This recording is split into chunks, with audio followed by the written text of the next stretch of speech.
بسم اللہ الرحمن الرحیم۔ سیرت النبی صلی اللہ علیہ وسلم، درس نمبر 45۔ آج کے درس میں دو باتیں ہیں۔ نمبر 1 غزوہ ذات الرقاع اور نمبر 2 عمرہ قضاء۔ نبی اکرم صلی اللہ علیہ وسلم جب غزوہ خندق کے دو بازو مشرکین اور یہود سے فارغ ہوئے تو جو تیسرا بازو تھا، ان تینوں نے مل کر مدینے پر حملہ کیا تھا غزوہ احزاب یعنی خندق کے موقع پر۔ تو جو تیسرا بازو تھا وہ بنو غطفان نجد کے بدو تھے۔ رسول اللہ صلی اللہ علیہ وسلم نے ان کا رخ کیا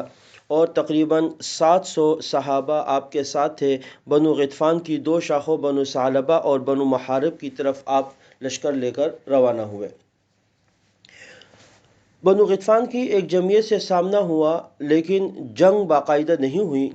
اور مسلمانوں کا رعب اور یہود کے اوپر فتح حاصل کرنا، مشرکین پر یہ سب دیکھ کر وہ ایسے خوفزدہ ہوئے کہ وہاں سے بھاگ گئے، اور اس کے بعد بنو غطفان کو کبھی جنگ کرنے کی یا کسی قسم کی سرکشی کرنے کی ہمت قطعاً نہیں ہوئی۔ اس غزوے میں صحیح بخاری شریف میں ہے کہ حضرت ابو موسیٰ اشعری رضی اللہ تعالی عنہ فرماتے ہیں کہ ہم رسول اللہ صلی اللہ علیہ وسلم کے ہمراہ نکلے تو 6 آدمیوں کے لیے ایک ہی اونٹ تھا، باری باری ہم اس کے اوپر سوار ہوا کرتے تھے۔ اس کی وجہ سے چونکہ ہم پیدل زیادہ چل رہے تھے تو ہمارے قدم چھلنی ہو گئے، اور اپنے بارے میں بھی فرماتے کہ میرے پاؤں زخمی ہو گئے۔ چنانچہ ہم لوگوں نے اپنے پاؤں پر چھیتڑے اور کپڑوں کی پٹیاں وغیرہ یہ باندھ لی تھیں،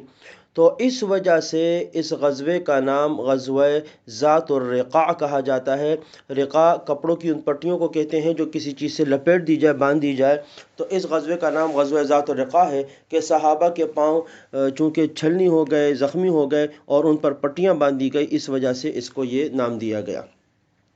اسی غزوے میں رسول اللہ صلی اللہ علیہ وسلم پر صلاۃ الخوف یعنی خوف کی نماز کا حکم نازل ہوا، اور آپ نے صحابہ کرام کو نماز پڑھائی۔ صحیح بخاری میں ہے کہ اقامت کی گئی، آپ صلی اللہ علیہ وسلم نے ایک گروہ کو 2 رکعت نماز پڑھائی، پھر وہ لوگ پیچھے چلے گئے اور آپ نے دوسرے گروہ کو 2 رکعت نماز پڑھائی، اور اس طرح 4 رکعت والی نماز تھی، اور صحابہ کی 2 جماعتیں تھیں، 2 کر کے انہوں نے نماز پڑھی اور صلاۃ الخوف کا حکم نازل ہوا۔ یہ جو غزوہ تھا، اس کے بعد یہ ایسی حکمت عملی تھی کہ جو تینوں بازو تھے، مشرکین، یہود اور غطفان والے، یہ سب کے سب ٹوٹ گئے جو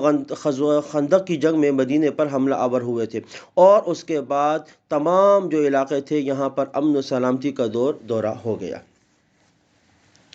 دوسری جو بات تھی آج کے درس میں وہ ہے عمرہ قضاء۔ نبی اکرم صلی اللہ علیہ وسلم سن 6 ہجری میں جب عمرے کے لیے گئے تھے تو صلح حدیبیہ ہوئی اور مشرکین نے عمرہ ادا کرنے نہیں دیا۔ رسول اللہ صلی اللہ علیہ وسلم صحابہ کے ساتھ واپس ہو گئے تھے۔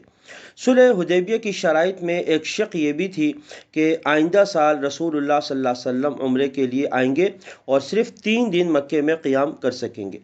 چنانچہ آپ صلی اللہ علیہ وسلم نے ماہ ذیقعد میں سن 7 ہجری میں جب 1 سال پورا ہو گیا تو آپ نے عمرہ ادا کرنے کا ارادہ فرمایا اور اعلان کر دیا کہ جو لوگ گزشتہ سال حدیبیہ میں شریک تھے وہ ضرور چلے، اور کچھ اور بھی صحابہ ساتھ میں ہو گئے، اور رسول اللہ صلی اللہ علیہ وسلم بعض روایت کے مطابق تقریباً 10,000 مسلمانوں کے ہمراہ، اور بعض میں کچھ تعداد 7,000 کم بھی ہے، کہ آپ صلی اللہ علیہ وسلم جو ہے وہ مکہ مکرمہ کی طرف روانہ ہوئے۔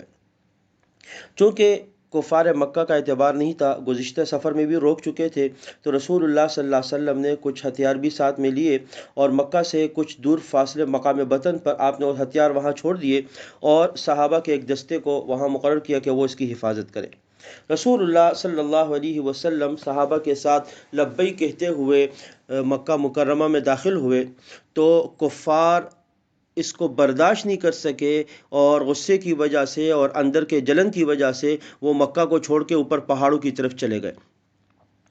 اور کہنے لگے کہ یہ تو مدینہ سے آئے ہیں، ان کو مدینہ کا بخار، یثرب کا بخار لگ چکا ہے، اور یہ لوگ کیا طواف کریں گے اور یہ لوگ کیا عمرہ ادا کریں گے۔ نبی اکرم صلی اللہ علیہ وسلم نے جب سنا تو آپ نے صحابہ کو حکم دیا کہ طواف کے 3 چکروں میں خوب اکڑ اکڑ کر پہلوانوں کی طرح چلو،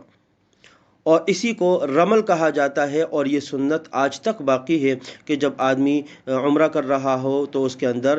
طواف کے ابتدائی 3 چکروں میں اکڑ کر چلنا یہ رمل کہلاتا ہے۔ رسول اللہ صلی اللہ علیہ وسلم نے بیت اللہ شریف کا طواف کیا، اور آپ کے ہاتھ میں چھڑی تھی، آپ حجر اسود کو اسے بوسہ دیا کرتے تھے، اور صحابہ کرام آپ کے ساتھ تیز تیز چل رہے تھے، اور اس انداز سے رسول اللہ صلی اللہ علیہ وسلم نے اپنا عمرہ مکمل کیا۔ جب 3 دن مکمل ہو گئے تو مشرکین نے حضرت علی رضی اللہ تعالی عنہ کو بلا کے کہا کہ آپ رسول اللہ صلی اللہ علیہ وسلم سے کہے کہ وہ اب چلے جائے، اور 3 دن کا وعدہ تھا وہ پورا ہو گیا ہے۔ رسول اللہ صلی اللہ علیہ وسلم صحابہ کے ساتھ نکلے، آپ نے اس دستے کو بھی بلا لیا تھا، انہوں نے بھی آ کے عمرہ ادا کر لیا، اور اس کے بعد آپ صلی اللہ علیہ وسلم واپسی کی تیاری کرنے لگے۔ جب آپ واپسی کے لیے روانہ ہونے لگے تو حضرت حمزہ رضی اللہ تعالی عنہ کی چھوٹی صاحبزادی امامہ دوڑتی ہوئی آپ کے پاس آئی اور آپ سے کہا کہ مجھے بھی ساتھ لے جائے۔ چنانچہ آپ کے ساتھ حضرت علی بھی تھے، حضرت زید بھی تھے، اور حضرت جعفر رضی اللہ تعالیٰ عنہ، تینوں نے کہا کہ بھئی اس کی نگہداشت ہمیں دی جائے، یہ ہماری پرورش میں ہوگی۔ رسول اللہ صلی اللہ علیہ وسلم نے حضرت جعفر رضی اللہ تعالی عنہ کے حوالے کیا، کیونکہ ان کی اہلیہ حضرت اسماء و امامہ کی خالہ تھی، اور اس موقع پر آپ نے فرمایا کہ خالہ ماں کی طرح ہوتی ہے، لہٰذا اے جعفر تم زیادہ حقدار ہو کہ تم اس کی پرورش کرو۔ جب آپ عمرے سے واپسی پر روانہ ہوئے تو مقام صرف پر جب آپ پہنچے تو وہاں پر آپ نے حضرت میمونہ رضی اللہ تعالی عنہا سے نکاح فرمایا، اور حضرت میمونہ رضی اللہ تعالی عنہا حضرت عبداللہ بن عباس رضی اللہ تعالی عنہ کی خالہ ہے، تو آپ صلی اللہ علیہ وسلم نے ان کے ساتھ اس وقت سفر میں ان کے ساتھ آپ کا نکاح بھی ہوا، اور یہ عمرہ قضا آپ صلی اللہ علیہ وسلم نے ادا کیا۔ اس کے بعد آگے جو سیرت کے واقعات ہیں انشاءاللہ اگلے درس میں ہوں گے۔ وآخر دعوانا ان الحمد للہ رب العالمین۔